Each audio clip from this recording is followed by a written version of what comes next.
Когато става въпрос за строителство, ремонт и изолация, едно име се откроява: Валката от Дупница. Валката е истински майстор, който не се плаши от работа и приема всякакви дейности. От малки ремонти до сериозни строителни обекти, най-вече е известен с топлоизолации, външни и вътрешни ремонти, шпакловки, мазилки, боядисване и всякакви довършителни дейности. Изолация направена както трябва, ремонти от А до Я, шпакловки и мазилки, боядисване и довършителни работи, различни строителни и ремонтни дейности. Валката не просто работи, Валката си разбира от занаята. Работи с желание, старание и внимание към детайла. За него няма не може, Има ще го направим! Който веднъж е видял работата му, знае защо го наричат един от най-големите майстори в Дупница. Качествена работа, сериозно отношение и резултат, който се вижда отдалеч. Валката от Дупница, майстор за всяка работа, качество, коректно, майстор лайк.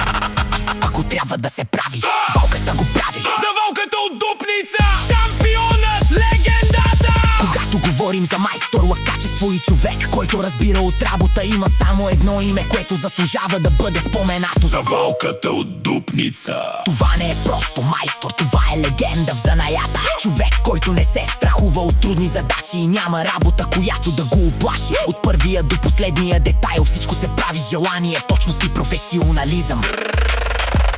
Майстор на изолацията, майстор на всички видове ремонти, работа с хъс и характер, точност до последния детайл. Качество, което става след него. Няма значение дали става дума за изолация, ремонт, поправка или сериозна работа по дома. За Валката знае как се прави. Където другите се чудят как да започнат, той вече е свършил половината работа.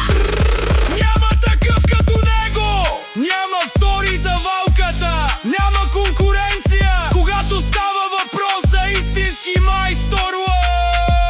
От Дупница, но името му се знае навсякъде. За Валката от Дупница, шампиона, легендата! Майсторът на майсторите, който веднъж е видял работата му, знае за какво става дума. Работа с две ръце, сърце и характер. За Валката Няма